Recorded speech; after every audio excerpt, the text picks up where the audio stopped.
This is the gathering of members of the Old School Drinking Podcast. You might ask why you're doing a new podcast considering the millions that exist. Our goal is simple: to encourage people to gather in neighborhood bars and talk. Talk not only to people who agree with you, talk to people who think you're an idiot. Understand that the only way we will survive as a society is if we can get beyond our various camps and identities. This is why we're here, to save an institution that historically brought us together. Also, we like to drink.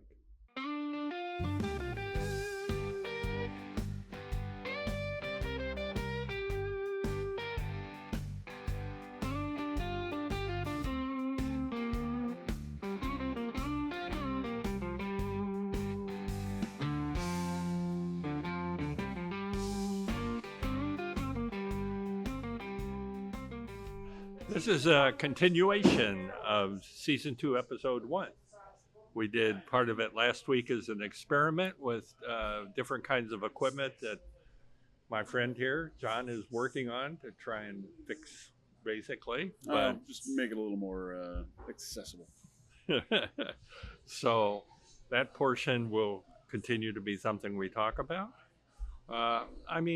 Yeah, can we do anything but talk about the fact two stories pop out at me. Number one, the fact that the Iranians have now told our fearless leader that they want Obama to come and negotiate the peace treaty. Wait, what? Yes. Wait, when the Iranians? I missed the Iranians one. The Iranians one. That has gotta. That would sort of irritate the orange man. That oh, damn. But I find that entirely amusing. That's brilliant. Well, there haven't been too many things they've done that are stupid, is the problem, at least from my perspective. Oh, wow. That's crazy. It appears to me they've been prepared for this for a long time. Yeah. I mean, I can't say...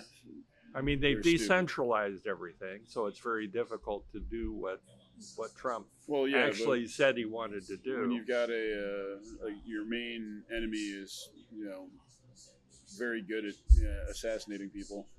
Yeah. And with remember the exploding pager? Yes. Cell phone thing from a few years back? It's yep. Yeah. Oh yeah, there's a lot going on here. They've had plenty of time and plenty of warning, and So, honestly, if this was the path that was going to be taken, they should have taken it back in the 70s. But no. Well, they weren't in a position. There was always a thought during the 70s that things could work out, but obviously they didn't. I mean, our system and what we did in Iran should be a case study on how not to do things.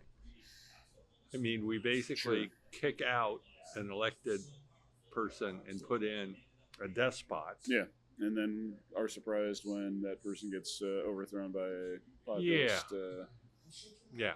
uprising that turns into a fundamentalist problem. Fundamentalist dictatorship, I guess. Yeah.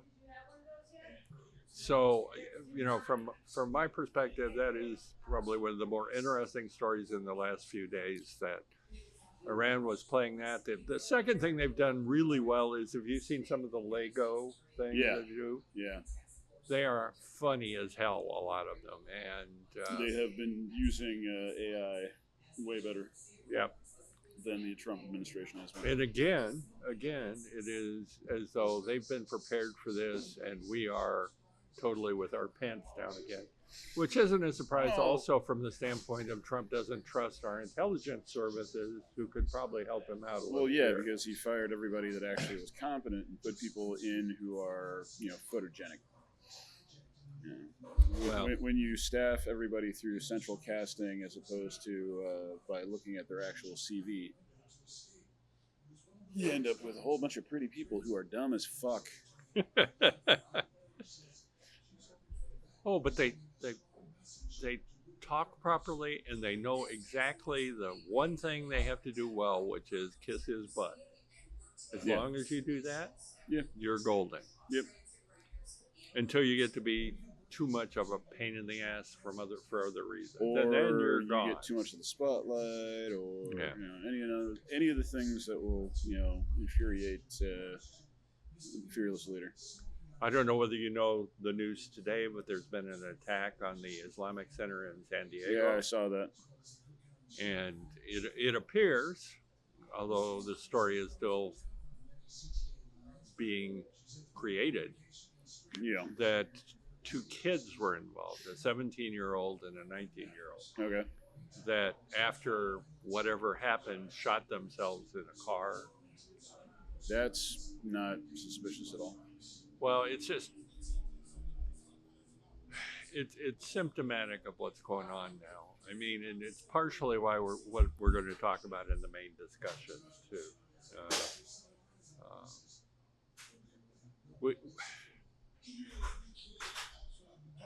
I can do a preliminary discussion about this, but I just as soon wait for Gil, who's going to be our guest on that portion. So, anything happening from your standpoint locally? No, I've been too wrapped up in dealing with my own stuff to notice anything other than the weather was gorgeous this weekend and everyone was out, and it took me an hour and a half to walk the distance it normally takes me 20 minutes because I kept running into people. They're like, "Hey, haven't seen you since last year. What's going on?" It's like, well, I've been out here this entire time. Where have you been? You guys have been inside because it was cold. Well, it's interesting because I was going to say something opposite, because I think the park was relatively empty most of the weekend. Well, the park was, but there were people out on the street all over the place. Yeah. There were also, there's the Andersonville Art Fest, and there were a couple other little street fairs going on. There was a lot going on in the city. Like I said, I was just walking down the street, and I kept running into people. I cut into the alley so I'd stop running into people, and I still ran into people. It is something that people don't realize about Chicago. There is a street festival almost every weekend. No, there is one every fall. weekend somewhere. Yeah. It's a big city. And it's truly interesting what goes on. We have 2 within walking distance real easily. Oh, yeah. If you walk a little further, you're going to see more and more. But there's no weekend that there's not something to do around here. Yeah. Which is one of the positives about it. One of the many reasons why I choose to live here. It is. Because it is a great city. And as we've said before, we are not losing population. I don't entirely believe that. Also, if we're losing population, why does my rent keep going up? That's the reason I brought that up. Even though from its heights, we're about 1 million less people than there were in the 60s and 70s.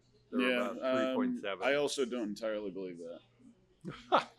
To be honest, I'm not sure who's collecting this data, how good the census data has been.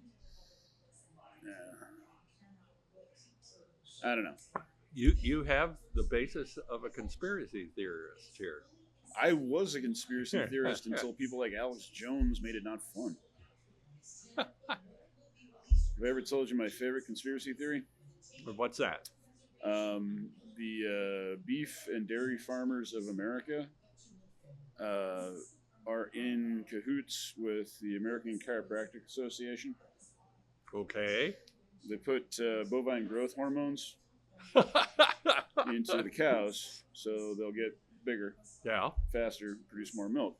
One of the unintended consequences of this is that young women drinking and eating these products tend to develop faster and end up with bigger boobs, but they don't end up with the counterbalanced ass, hence they're busty, and they end up with back problems. And what happens when you have back problems? You go to the chiropractor. That's my favorite conspiracy theory that I made up. I personally don't want to touch any of that. Well, good thing you're not a chiropractor or a beef dairy farmer. I think there have always been discussions about the food in our country, and I think yes, but this one's absurd. I don't know. It's no more absurd. But it definitely sounds plausible. It's no more absurd than some of the other ones I've heard. Yeah. Because it revolves around food. I mean, that's probably one of the areas. It's like the ground in which all conspiracy theories start, is in food or medicine, something like that. Someone's doing something to poison us in some ways, make us fatter, so that they can sell us drugs to make us thinner. I think that there are a lot of things that happened. I mean, we can talk about. There's a story we have that there was a Dairy Queen in Virginia where we lived. Okay. That was close to the place we lived. Okay. And we would go there every once in a while. One of the things that intrigued us was there was a big mural picture on the wall, and what it was obviously was an opening of a Dairy Queen someplace. So over the period of time we went there, we looked at it more and more and tried to make sense of it. Where was it? What was going on? Approximately when was it? Yeah. Those sorts of things. Because you could see the cars, you could see the people, and there were two things that were most interesting about it. Number one, everybody was thin. Okay, so pre-80s. Yes, it was more like 1950. Okay. Number two, there wasn't a person of color in the whole picture. So 50s. And we found out from the license plates that it was Arkansas. Okay, so that could have been up into the 70s. But this goes back to discussing food and how our diet has changed. Okay. But more than that, how we've become more stationary. And I think that is a bigger issue than actually our diet. People in the 1950s almost all had physical jobs in comparison to a lot of now.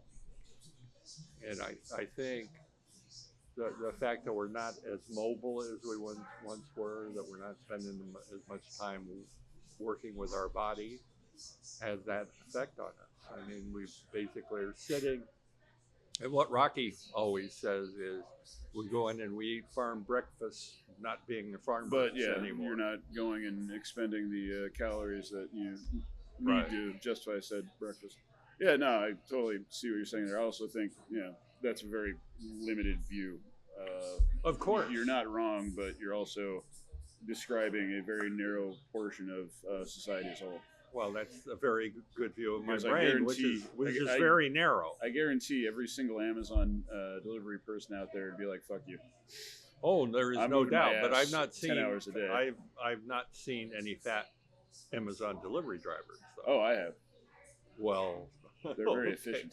They've figured out how to do it, and do it with minimal effort. Well,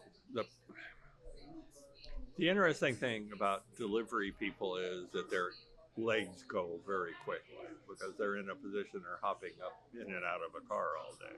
Well, if you do it wrong, yes, and nobody taught them to do it right. We'll do a video on how to do it right. How to save your knees when you're getting in and out of a truck 50 times a day? Yeah. Yeah, just ask old Teamsters. They know how to do it. How do you do it? You don't jump, for one thing. You're saying people jump?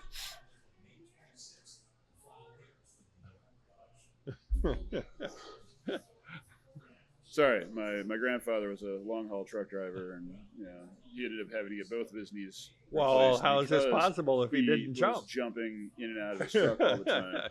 And one of the things that he imparted on me as a young man is be nice to your knees. And I can understand why, because you only have two of them, and if you get them replaced, it's not as good a thing as you would think. Well, it depends on how bad you've screwed them up. All I know is so far mine are holding up. And so are mine. So I'm happy. And if I can just get my brain replaced, I'll be set. I'm not sure any of us can do that. Yet. Come on. Well, also, Rocky and I spent a good deal of time over the last day or so looking at robot stuff just for fun. Okay. And you're gonna have to narrow it down. There's a lot of. I know there's everything from the ones that are going to replace you on your job to ones that are going to become your companion. Okay. So there's all sorts of stuff going there. But I was just thinking that it's sort of a self-fulfilling prophecy as to what's going to happen, because, and, I don't want to make this sound like I'm a right-wing Republican, and I don't know how to do it otherwise. The corporations and businesses are always looking at reducing what they're spending. Yeah. People that work for them are always trying to get paid a living wage. Yeah. There's a tension there. Yeah. Especially with the fact that AI and robots are going to be coming in. And there are several things I think that are relatively simple that robots could do. They could, for instance, clean rooms in hotels. Okay. You could put them in a fast food restaurant, since almost all of it's automated already. Yeah. So on one hand, I applaud the fact that people are being paid more money for those tasks. But in the long run, what that does is provide a justification for putting robots in it. Because people will be doing a ROI calculation saying, okay, I can put a robot in there. He never gets tired. He never calls out sick. Mm-hmm. He breaks every once in a while, but we'll deal with that. No, you have another robot that goes and fixes that robot. Right. And you can also just swap robots out. All you need is a spare. Yeah. So it's an interesting conundrum on my part. On one hand, I want people to be paid well and to have jobs that are worthwhile. On the other hand, a lot of the jobs we're seeing are going to be gone. The largest, for example, the largest employer of men in the country now are truck drivers. And they're about to, get eliminated by robotic trucks. Self-driving trucks. Yeah. So we continue to hope that our legislatures have the courage to start talking about this and putting together some sort of solution about what's coming. Okay. And unfortunately, that ain't happening. Yeah, that's not happening for a number of reasons, namely because they're being paid by people that are involved in trying to screw everybody. And unfortunately, they're not really good at doing anything until something hits them in the head. And that's giving them a lot more credit than they deserve. So my view on this is, I was telling Rocky, I think from what I've seen, we still have 5 years, maybe on the outside 10, but very quickly this is going to become a massive issue from a number of standpoints, from a sociological standpoint, from the standpoint of how you deal with people when you don't need them to work. And the question then becomes, why are people necessary?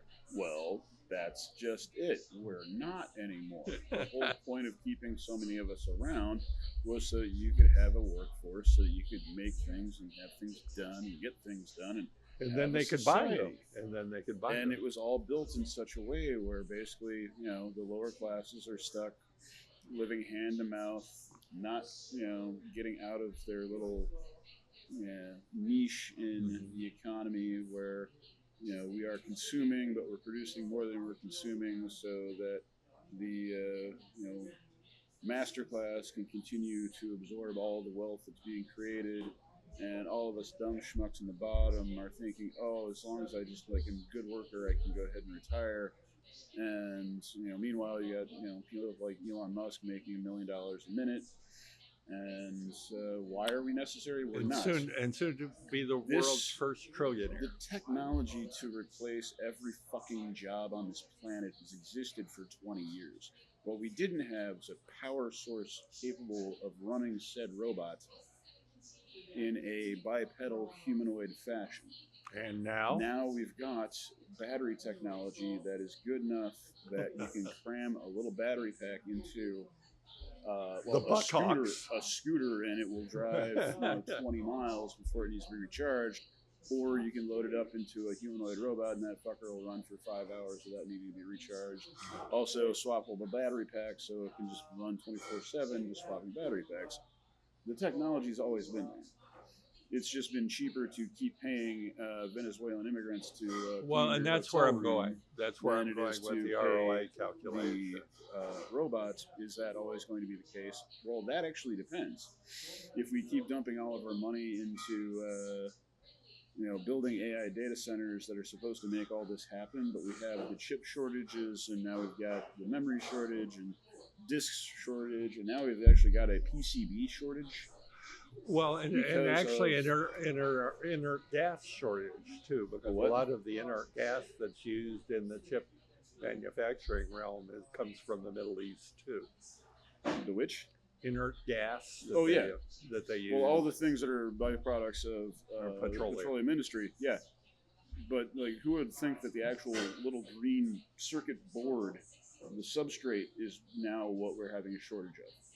We can't even make more PCB boards that run all of the electronics. See, and this Until goes back. we get that going, then we're not going to have to worry about the robots. However, I'm pretty sure we're going to have a full ecological and societal collapse before we even get to that point. That could very well be. What I was going to say was what you're talking about reminds me a lot of the chips shortage that occurred during the 70s. Because the integrated circuits came in and everyone, I mean, the first time I used integrated circuits was in the Navy, but the system that I was fixing and working on was a hybrid system. It still had tubes. Sure. But when I got out of the Navy, one of the first things that happened was I joined an organization called the Shipboard Geophysical Group at Scripps, and that did ocean bottom surveying. Cool. Basically. And all of the stuff we had, we were converting to integrated circuits, all the timing circuits, all the amplifiers, the power things that set off the various equipment we needed to work, all those sorts of things. When we first got there, were all in little gray containers, discrete components that you basically hooked together with alligator clips. Okay. And I think I told you the story of that. Yeah. So we basically created the circuit boards, all the circuitry, built them for racking systems, so you could change things out easily. And during that time, though, that was when I went to after Shipboard Geophysical Group, I spent some time in Santa Barbara, and then worked for ORIDA. But at that point was one that was really bad. We got approved for a project. We were working on scale systems in the factories, and then found out we wanted to start the project and have everything installed in 6 months. Okay. The problem was when I went to suppliers, the wait time for integrated circuits was 52 weeks. Yeah, okay. Now the problem, and you're going to, in a shortage situation, you're going to see the same thing here. Okay. All the big boys went to everybody and triple ordered everything. Sure. And then when one delivered, they canceled the rest of them. So the entire chip industry was thinking, holy cats, we need to up our manufacturing and get stuff out like mad. Yeah. After about a year, the demand theoretically just cratered because people were doing that. We ended up buying chips from Radio Shack in order to basically get around that problem. So with our in our case, I miss you. Yeah, in our case, it wasn't as big a deal because we were building hundreds of computer systems. We weren't building thousands. Yeah, or millions. And so we could get through and survive. Yeah. But the upshot of the whole thing was there you had this big supposed need for all this stuff.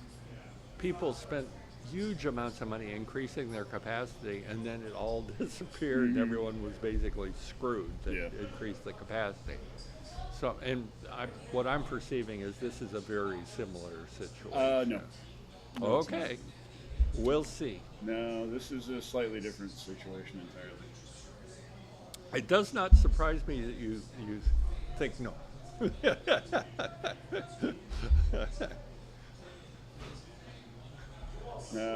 Also, at that point, there were multiple companies building multiple things, and correct me if I'm wrong, but a good number of those manufacturers were still based in the U.S. Yes. And now, none of it's based in the U.S. There's a little bit, but not much. Nothing significant. Yeah. You mean the Trump bring it home is not working on chip manufacturing? Well, considering he basically canceled the CHIPS Act, which was the one that was actually going to possibly start doing it, it would take a decade for it to actually come to fruition because it takes so freaking long to build these things. But yeah, no. There is no doubt about that. There is no doubt that basically Taiwan's like 70% of all the memory chip bigger, manufacturing, the denser, China's the rest of it. The denser chips are all in Taiwan. The stuff that we need, and the stuff that's the shortage, and the stuff that the flash drives at Micro Center, which used to be $6, are now $27. How is that possible? Basic economics, man. So we will see what happens here. Yeah, we're screwed. It's fine. And always the optimist. Hey, I am not an optimist, but I am hopeful. There is a difference. There you go. Hope is based on nothing except a feeling. Optimism is based on misunderstood facts. Well, we'll have to wait and see. This is going to be something we'll only know the truth in 10 years, and I may not even be here then. Oh, none of us might be here. I'm still waiting to see what happens in November. And where? November. Yeah. Okay. Well, why don't we pause and wait for Gil then? I will say one more thing about the robots. Did we learn nothing from fiction? Have we learned nothing from The Terminator? Have we learned nothing from Dune? Have we learned nothing? Well, we're in a position that we're believing that everyone that's involved in this is going to use the Asimov do no harm thing and all their equipment. Yeah, fuck they won't. Also, that only worked because it was intrinsically built into the positronic brain, so it couldn't be bypassed. These don't have that. It's just running on stock hardware. And that's another thing. Always the optimist. This is just a fact, man. It may be a fact about a fictional thing, but it's still just a fact. Anyway. If we'd been cramming the 3 laws of robotics into the x86 and